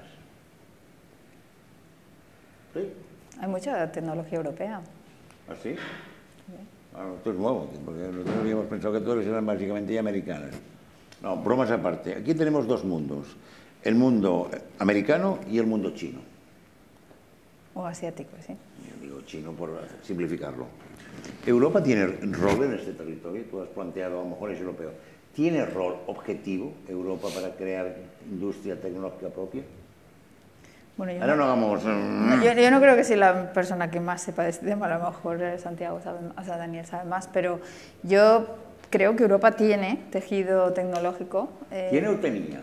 Yo creo que tiene tejido tecnológico. Existen países, de los países más avanzados tecnológicamente, por ejemplo, Estonia es un país que está súper avanzado a nivel de tecnología, de ciudad inteligente, de método de compartir datos. En Noruega, Escandinavia en general, hay muchísimas tecnologías que se utilizan a diario. O sea, yo creo que hay mucha tecnología en Europa. Déjame continuar siendo provocativos. Una cosa es que utilicen tecnología y otra es que la fabriquen ellas, es decir, que sea propiedad intelectual. Skype es finlandés, si no recuerdo mal, por ejemplo, tecnología europea. O sea, tecnologías de otros tipos a nivel más avanzado de sensórica y demás. Hay muchísima tecnología alemana y tecnología noruega, por ejemplo, también. Volvemos con un poco de agua. Área metropolitana, va. Bueno, hay que ver, ¿no? A ver, aplicación a la tecnología, por ejemplo, lo que comentaba, ¿no? Que desde hace 10 años se van probando cosas en las ciudades, ¿no? Hubo una época que se hizo todo el tema de los sensores para aparcar, ¿no? Que en las calles se han ido probando, ¿no? Y diciendo, bueno, pues aquí hay tantos espacios libres, pues, pero no en los parkings, sino en las calles. Esto, aquí es donde está el rol también del ayuntamiento de evaluar y ver hasta qué punto esta política, ¿no? Esta solución tecnológica es útil o no es útil. Es cierto, pero hay una pregunta. Los ayuntamientos, las ciudades, los territorios generan tecnología. Y es verdad que muchos territorios están implementando un gran nivel de tecnología. Pero si esa tecnología no la hacemos accesible al ciudadano que cuando entra sepa, ¿a mí de qué me sirve saber que en Barcelona tengo 3.000 parkings, no sé qué, en la ciudad, si yo de forma fácil no lo tengo? Pero yo creo que lo que se está implementando en muchísimas ciudades es proyectos. O sea, vamos a poner sensores aquí, exacto, vamos a hacer una zona de bajas emisiones, pero no una conexión de qué es lo que pretendes obtener total. O sea, vamos a hacer 3 carriles bici, que aunque vayan por la acera o por donde vayan. O sea, la idea es qué es lo que quieres obtener y entonces hacer un consenso de ideas y a lo mejor hacer un plan en el tiempo, no lo puedes hacer todo a la vez, pero tener un plan un poco a la larga. Entiendo, por lo que yo he discutido con varias gente estos días, es que muchos de esos problemas se quedan en la política. La política va cada 4 años, entonces mis proyectos son los de los próximos 4 años, en lugar de pensar que nadie va a solucionar el problema de la movilidad de Barcelona ni del clima, de la calidad del aire en Madrid en 4 años, o sea, olvídate. Entonces tendría que haber un consenso político, social, en el que entendiéramos que estas cosas van a llevar tiempo y tener un plan, pero presentar ese plan, que la gente vea un poco la luz al final del túnel, o sea, no que vea siempre un túnel que nunca se acaba. Tú que has visto una perspectiva área metropolitana, Noruega en el sentido amplio, Málaga en el sentido más amplio, ¿las soluciones de estos territorios o de los territorios es de ciudad o son territorios mucho más amplios? Lo digo porque hemos hablado de movilidad, esto es obvio, pero todos estos debates que ella planteaba ahora de información en exceso, saber a qué hora vienen, a qué hora se levantan, etcétera, con lo que dirían los noruegos, ¿no? el commuter, ¿no? Sé que vives a media hora o 1 hora en tren, hay mucha gente y muchos sitios del mundo que hacen esto. No sé cuál es la realidad de Málaga, pero intuyo que también hay una realidad de commuter que vives fuera y vas a trabajar dentro, o viceversa. Bueno, por lo tanto, o tecnología o es metropolitana como mínimo, o regional, o no es, por tanto. Málaga tiene 1.600.000 habitantes en la provincia y el área metropolitana 1.100.000, me parece. Un poquito más al este de Málaga y la zona de Marbella, que es todo como un continuo, ¿no? Pero yo creo que esto es un problema complejo, porque es un problema de varias capas. Está la capa tecnológica y de las soluciones concretas, pero luego está la capa de aplicación, que está mezclada también con la capa política, y en todas ellas hay que entender cuáles son las motivaciones de cada uno de ellos. Y además está la dimensión del tiempo. Es decir, tú sabes que hay tecnologías que son disruptivas, que se van adoptando, pero que no es lo mismo el primer año que los 3 primeros años, que a lo mejor se testea y se ve que funciona bien, que luego se hace un rollout y al 5.º año y al cabo de 10. Lo que no podemos es esperar que los 3 primeros años haya habido una transformación que para una zona grande hubiera necesitado 15, o a lo mejor para hacer pues, lo que estamos viendo en todas partes, ¿no? La app de mi pueblo, y luego resulta que uno dice, ¿por qué no podemos tener todo integrado en una sola? Vamos a ver primero la del pueblo de cada uno, que es la que a cada uno llega, y luego de la necesidad de tener, porque como te pongas a hacer la app integrada de todo a nivel estatal, eso seguro que es un cambio tan grande que nunca lo vas a conseguir. Los 3 ciudades, Málaga es obvio, Barcelona es obvio, Bergen o Oslo es obvio.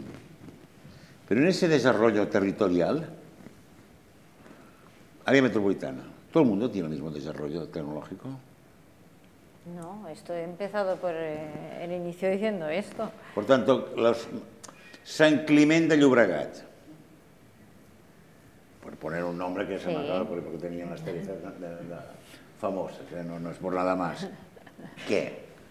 Bueno, habría que mirar la población. No, lo vengo a decir porque no hago la reflexión sobre esto, sino que a veces ponemos todo un territorio bajo el paradigma de que es tecnológicamente avanzado, pero cuando entras en la profundidad de esos territorios hay grandes lagunas. Es decir, damos por supuesto que la capital sí, pero que después hay zonas no tan desarrolladas, como mismo pasa en la ciudad de Barcelona. Es decir, tú tienes la ciudad formalmente sí, pero después hay barrios, hay sectores que no. Lo digo por un tema muy curioso. ¿A todas las empresas privadas les interesa hacer la cobertura tecnológica a todo el territorio?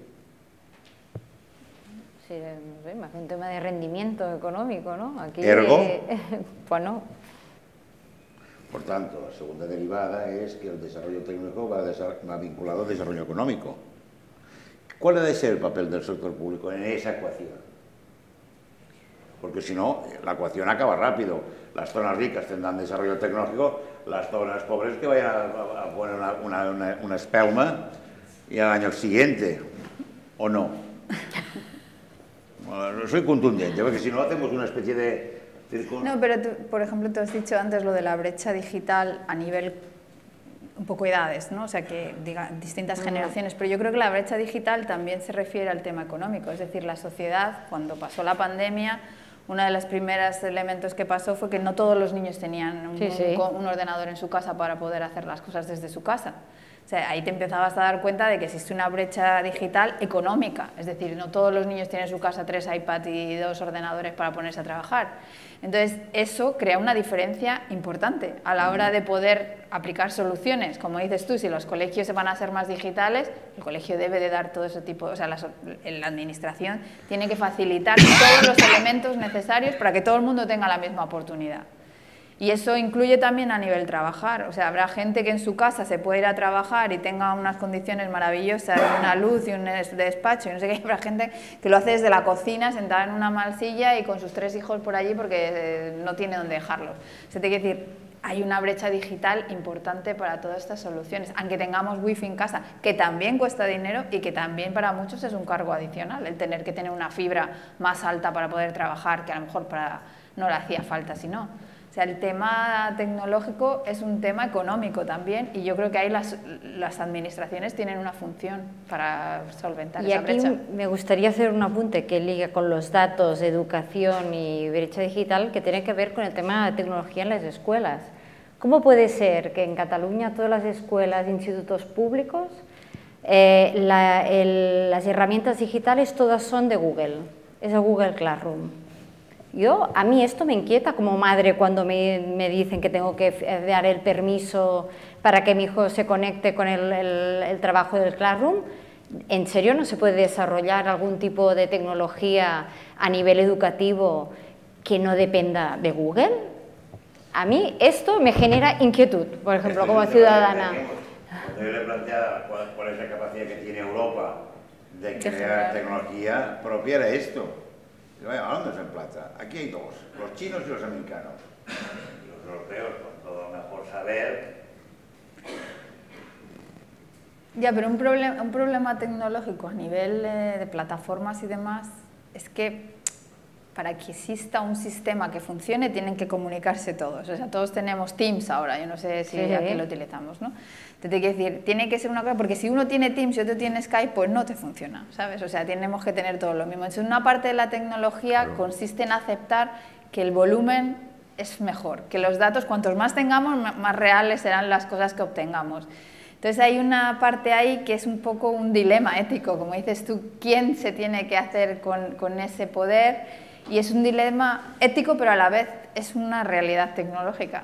¿Ético o económico? Yo creo que es más ético, porque a mí que lo tenga Google o lo tenga un chino o que lo tenga... O sea, bueno, hay otros elementos, pero o sea, el problema es que es un dilema ético porque hay una persona que controla todo, o 2. Claro, pero digo yo, en el ámbito educativo no podría haber una plataforma que sea, no sé... En Noruega se utiliza otra plataforma que es Noruega. Por ejemplo. Yo aquí quiero poner encima de la mesa la necesidad de una carta de derechos digitales del ciudadano. Recordar que este era el origen del debate de este segundo debate. No, porque esto es a veces, yo soy un poco trampanero, pero esto es lo que salió al final del primer debate, fue esto. Porque la gente mayor no tiene derechos, bueno, ahora están intentando recuperar, básicamente porque en la banca se han asustado, porque les han montado un pollo. Pero este es el debate de fondo. Los ciudadanos tienen derechos. Internet, yo pago. ¿Me paga mi Internet por mis datos? Bueno, eso dicen que va a ser el futuro, que vamos a empezar a cobrar por nuestros datos. Welcome to the mysteries of the God. Sí, derechos de los menores, por ejemplo. Pero fíjate, ella plantea el debate de la educación, hemos planteado el debate de la movilidad, hemos planteado varios debates. Primero es un problema de conciencia cívica, de que mis datos tienen un valor económico. Yo los regalo, consciente, mayoritariamente inconscientemente. ¿Obtengo un retorno sobre esto? ¿Tienes alternativa? Sí, yo que vivo a veces algunos fines de semana o bastantes días a raíz del COVID en la montaña, bueno, tengo unos porcs senglars y unos cabirols que puedo interactuar con ellos, pero no envío mensajes con ellos por ahora. Intentaré crear una app de interactúo con los animales, los ciervos. Hay algunas tendencias que dicen que muchos jóvenes han empezado a dejar de usar los teléfonos smart y han empezado a volver al tradicional Nokia de 4 números porque estaban saturados del tema digital. Entonces, estos son, digamos, un poco como todo lo demás, un poco distintas etapas. Antes has dicho de la brecha digital de la edad. Cuando mis padres empezaran a ver seguramente la televisión o otro tipo de cosas, sería una cosa nueva, se tuvieron que acostumbrar al coche o lo que fuera, ¿no? Todas las generaciones han tenido, la diferencia es que nuestra generación va muy rápido.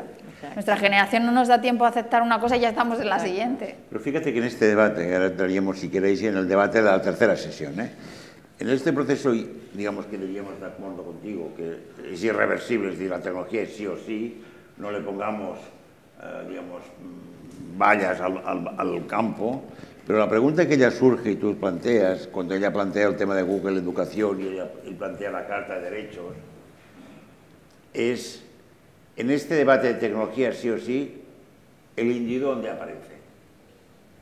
Porque ¿cuál es el problema de fondo en este debate? Claro, oiga, yo ya tengo la tecnología, pero yo tengo capacidad para intervenir, ¿o soy un mero espectador de esta tecnología?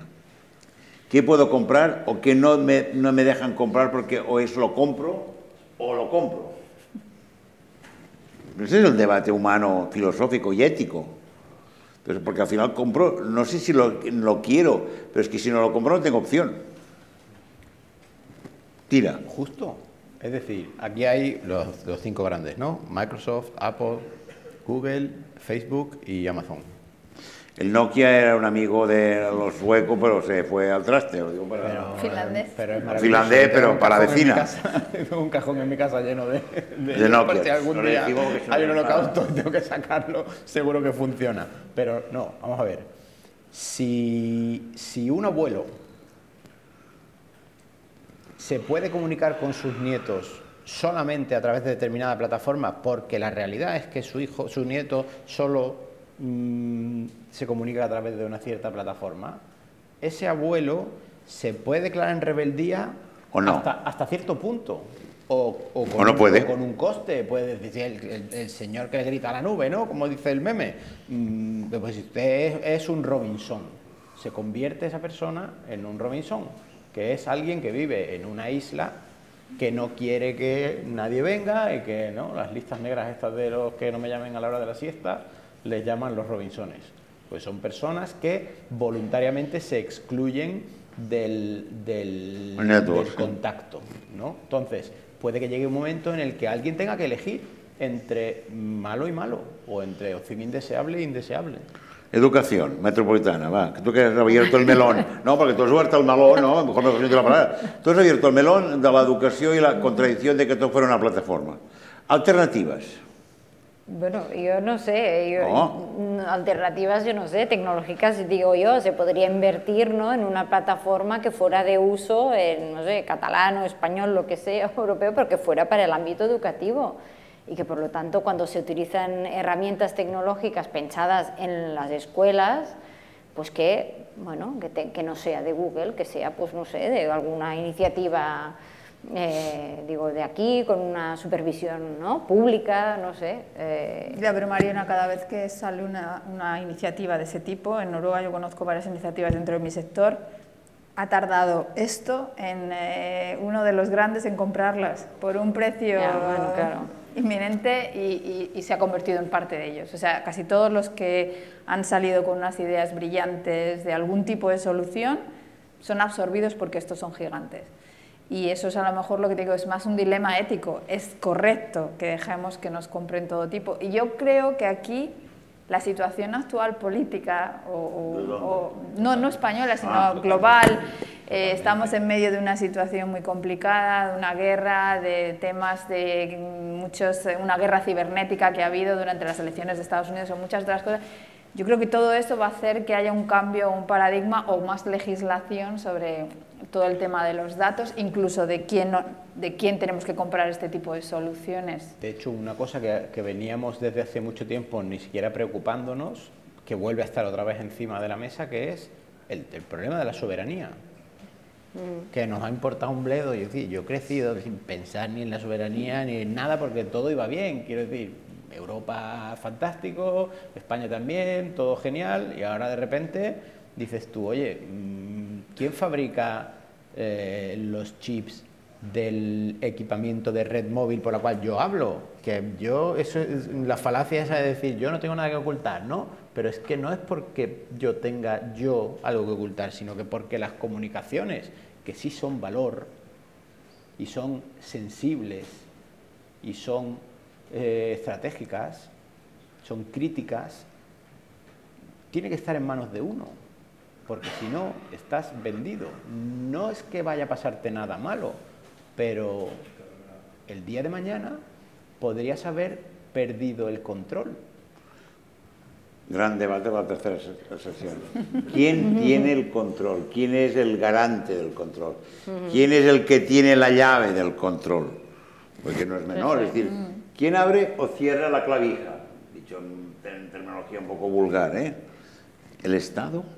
¿Una empresa privada? ¿Los ciudadanos? ¿Y que los ciudadanos, quién a través de los ciudadanos? Es decir, el debate que tú has planteado con esta Carta de Derechos y Deberes, esta Carta Cívica Tecnológica, es un debate. Y ahora cuando lo planteas con el tema cibernético, etcétera, etcétera, aún es más. Pero tenemos... Yo tengo la sensación de que hacemos un poco los europeos de wishful thinking, es decir, deseo.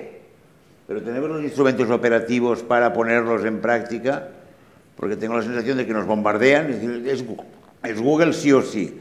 Y tú dices, no, es una pareja de ella, no, pero es que Google me lo comprará en la startup que hemos hecho esto. Dices, bueno, el negocio de las cabras. Entonces, ¿cómo creéis, y si quieres lo planteamos aquí, si hay alguna pregunta, la lanzamos? ¿Cómo creieu en este debate que tendrían que actuar ciudades, ciudadanos, estados para mantener, para poder ejercer esos derechos? No os dejo hacer una pregunta, os la pregunto a vosotros, más rápido. Europa. Què vol dir Europa? El teléfono, micrófono, perdón. Chip. Un chip. Aquí. Presenta, digues allò, 22 @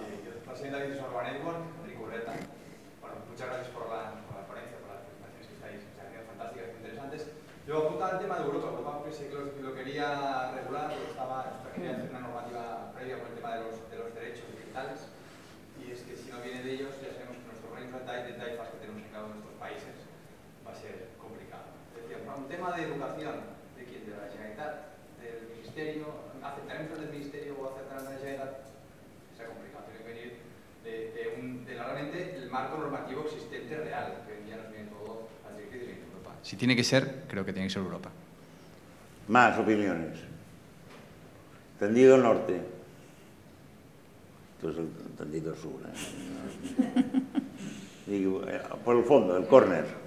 No sé si es el gol norte o el gol sur. Vale. No, por lo que estamos diciendo, yo creo que llegamos... Por tiro en catalán, ya otro diré yo, no te puedo olvidar. Sí, yo creo que estamos llegando tarde ya, es decir, que la cosa está tan montada que es muy difícil volverla atrás, ¿no? La Carta de los Derechos Digitales tenemos, por ejemplo, el caso de la Ley de Protección de Datos, que protege nuestros datos, pero somos nosotros mismos los que consentimos en que no se nos aplique la ley. Por tanto, cuando hagamos una Carta de Derechos Digitales, estas grandes tecnológicas nos van a pedir que consintamos que no se nos apliquen esos derechos. Y, por ejemplo, estamos banalizando también el tema del gran hermano, ¿no? Hace pocos días yo leí un artículo que decía que Transportes Metropolitanos de Barcelona iba a rellenar los buses y los metros de cámaras. Daniel ha explicado muy bien lo que se hace con las cámaras, ¿no? Y no hay debate, es decir, esto ha salido, no se ha preguntado a nadie nada, ni está en el discurso, no hablamos sobre ello. De manera que a mí me parece que estamos llegando tarde ya. Bueno, por lo que yo tengo entendido a temas, yo no soy una especialista, pero lo que yo tengo entendido en este tema de seguridad y del uso de los datos de las cámaras, de los sensores y demás, cuando se hace, por ejemplo, en el tema del transporte, se hace una especie de acuerdo en el que para qué se va a utilizar la cámara y la imagen que se obtiene. Es decir, no pueden utilizar esa cámara, ni esa imagen, ni ese dato para otro uso que no sea el que ellos se les ha concedido. Podemos ser, como tú dices, creérnoslo o no, pero existe una legislación en la que tú tienes que solicitar qué tipo de dato y para qué tipo de uso vas a utilizarlo. O sea que sí que existe una legislación para contener nuestra seguridad. Hemos tenido recientemente también el caso de los datos de sanidad con el sistema sanitario catalán. Es decir, se pueden hacer legislaciones, pero eso no sirve. Sí, bueno, los datos siempre se van a poder hackear. En la práctica, no quiero decir que no. No, por eso yo digo que la situación actual, lo que ha pasado, lo que hemos visto que ha pasado con los datos, no solamente con eso, sino que han jugado con nuestras opiniones o con nuestra forma de votar, nuestra forma de pensar o generar rebeliones sociales, como ha pasado en otros países, va a hacer un cambio de paradigma alrededor de los datos y yo no sé si vamos a ir a más datos o a menos. O sea, yo creo que va a haber mucho más control del tipo de sensórica que se instale, es mi opinión personal. Yo aquí veo el factor tiempo, una vez más. Esto ha empezado de una manera, está evolucionando, la regulación tiene que llegar, tarde o temprano. Cuán hábiles seamos para poner en pie las normas que nos beneficien mejor, depende de nosotros, pero en el fondo esto es como la democracia, ¿no? No hay democracia perfecta, esta es la que tenemos, nos gusta más o menos, pero es la que nos hemos puesto de acuerdo.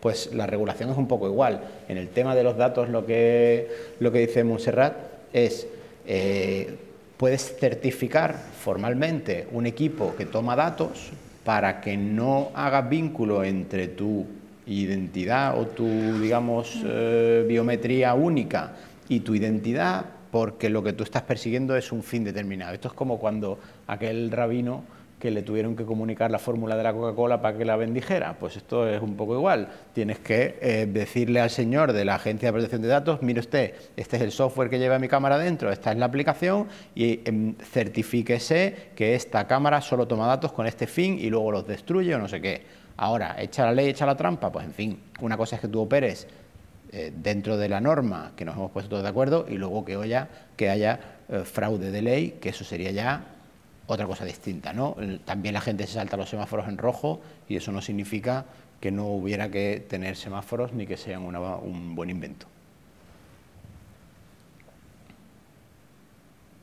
No tenemos más, sí. O sea, no tenemos más rabinos. Molt breu, només una paraula, Pegasus. Qui regula Pegasus? Qui té accés a Pegasus? Europa regula Pegasus. Qui? Només això. No, yo creo que el debate ahora que estamos entrando es un tema, cuando tú dices protección de datos, ahora te pensabas ahora Pegasus y tal.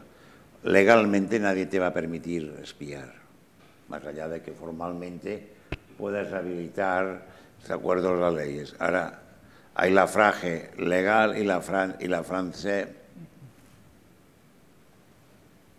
¿Quién controla la segunda parte?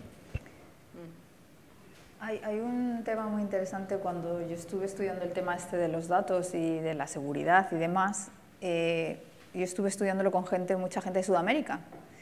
Y claro, los problemas que ellos me planteaban a la hora de compartir sus datos, su movilidad, dónde están, si están contentos o si van con sus hijos o no, eran un problema que yo en Noruega jamás me he planteado qué van a hacer con mis datos si voy con mi hijo en el coche o no.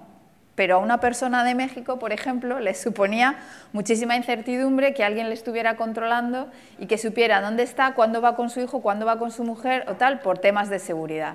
Eso fue una cosa que a mí me llamó la atención, cómo es la diferencia de percepción de riesgos cuando estamos en sociedades o en contextos diferentes.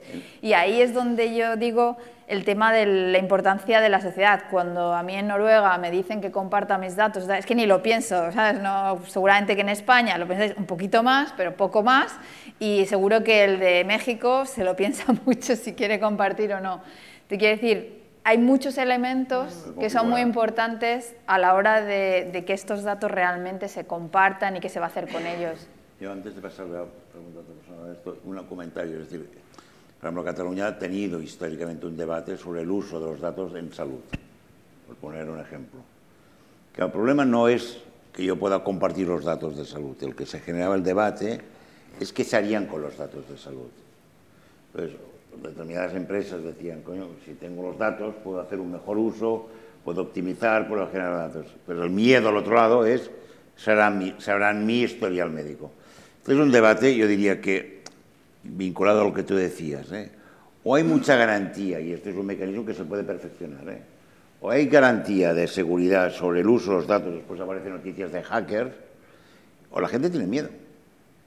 Así de claro, es decir, no nos, ni más ni menos, pero una sociedad normal, como el caso de Noruega, tienes los datos, y en Cataluña ha habido varios intentos por parte de la Generalitat de compartir los datos y crear una base de datos para mejorar la salud pública, y por tanto que determinadas prevenciones, si tú tienes 1 millón de datos, sabes, por Big Data, etcétera, los riesgos potenciales que tienes. Bueno, pues aquí no se ha hecho, o no se consigue hacer, dejamos decirlo así.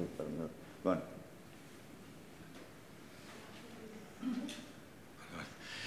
Sí, yo creo que aquí con el tema de los datos se ha mezclado, como dicen en Madrid, churras con merinas, ¿no? Vamos a ver, en Europa hay una legislación que es un reglamento, y al final se hizo un reglamento porque las directivas se transponían en cada estado de forma distinta. Y para homologarlos se hizo un reglamento. Y en España se modificó la ley orgánica de protección de datos y además se añadió y garantía de derechos digitales, ¿no? Otra cosa es cómo se controla por parte de la autoridad competente correspondiente, en este caso. Y además, el problema que existe es que normalmente quien trata datos personales no son compañías europeas. Eso lo habéis dicho antes. Y difícilmente se someten con facilidad a la legislación europea. Estamos en un mundo global y las compañías líderes son compañías básicamente norteamericanas. O una israelí. Con lo cual. Y otra cosa, y eso da para mucho, para saber cómo se van a utilizar nuestros datos personales, cómo nos condiciona la vida, cómo nos dirigen a ciertas compras, cuando han detectado que estamos en un buscador buscando un determinado artículo, etcétera, etcétera. Y eso creo que da para mucho, y podemos hacer un debate extenso sobre este tema. Y otra cosa es la ciberdelincuencia, que no tiene nada que ver. Ahora todos estamos en la red, tanto para las comunicaciones personales y con los datos personales como, digamos, en sentido más amplio. Todos los dispositivos que controlan grandes infraestructuras, etcétera, etcétera. Y la ciberdelincuencia es otro de los problemas que existen y luchar contra ella es una de las labores que en estos momentos tienen los cuerpos policiales a nivel internacional, no solamente a nivel local, ¿no? Los datos personales se pueden interferir por autorización de un juez, porque hay una posibilidad de que exista un delito, o bien de forma delictiva, ¿no? Pero eso no tiene nada que ver con lo que estábamos hablando antes de la utilización de nuestros datos personales y cómo se gestionan, y a veces casi nos obligan a dárselos, porque si no difícilmente podemos acceder a determinadas aplicaciones. Sí. Y esto es otro debate que no tiene nada que ver con el otro. No, yo creo que en este debate, yo creo que es lo que está saliendo, y si me permeteu, yo ahora os dejo que hagáis un closing. A ver, el mundo del debate ya era lo que planteaba, ahora estamos en otro mundo, es decir, estamos en el mundo de Internet, estamos en el mundo de la inteligencia artificial, estamos en el mundo que llaman del metaverso, de la realidad aumentada, etc. Yo siempre digo que cada 2 o 3 años los americanos han de inventarse un cachirulo, porque si no, no venden. Claro, nos hemos inventado el Big Data, el Smart Computing, saldrá un concepto. Entonces, el metaverso, que se lo saca un americano porque tiene un problema con Facebook y su empresa, se inventa esto. Es un problema de oferta y demanda, Puedes tener la oferta, pero si no tienes la demanda, la cosa no va. Entonces, el metaverso yo tengo alguna duda, pero en cambio, ojo con la realidad aumentada, que eso sí que puede funcionar. Por lo tanto, iremos viendo conceptos. El problema, que es lo que planteamos al inicio, Tú puedes sacar un producto. El tema es si eso sirve para la gente o no. Y si la gente lo utiliza o no. Y cuál es la realidad práctica de eso o no. Y cuál es la capacidad democrática de tener control de esto o no. Y eso es la capacidad de que una sociedad, como es la europea, como es Barcelona, como es la Noruega, como es Málaga, podemos tener. Me temo que estos debates en determinados territorios del mundo no se puede tener este debate. Para bien o para mal, aquí lo podemos tener, con todas las limitaciones que en Joan y los habéis planteado, ¿eh? Pero bienvenido podamos tener este debate aquí, porque me temo que en otros sitios, bueno, podéis estar acabando en el calabozo, si es que es un calabozo, que aún sería una gran aventura ir en un calabozo, porque todos te pegan un tiro y te quedan contento con Ginjo, podría vulgarmente. Closing. Bueno, es que suscribo tus palabras. Al final, tecnologías, ¿no? Sí, pero ¿para qué uso, ¿no? Las tecnologías y con qué finalidad y con qué garantías, ¿no? Tener las tecnologías y, bueno, hablar de ciudades inteligentes solo se habla si estamos en ciudadanías también inteligentes y que sepan utilizar, ¿no? Estas tecnologías, si no, no... ¿Farem una carta de derechos tecnológicos metropolitanos? Bueno, primero hay muchas cosas que Lo digo porque si Málaga lanza el reto... Sí, pero... Nosotros la copiamos rápidamente. No, pero Málaga, ¿qué decís vosotros? ¿Dónde estaríais en este momento? Conceptualmente. Nosotros estamos ahora mismo un poco obnubilados por toda esta oleada de el nómada digital, la empresa tecnológica y la carrera por la ciudad sostenible, que son como unos cuantos platillos chinos que el alcalde de Málaga mágicamente mantiene en el aire, que la verdad es que lo hace con gran destreza, pero sí que, por hacer el closing ese que me has pedido, vuelvo un poco a la esencia del debate de hoy, y es, en mi opinión, se trata de un problema de gestión de la innovación. Y esa gestión de la innovación aplicada al territorio es aquello que tiene verdaderamente capacidad de transformar el territorio.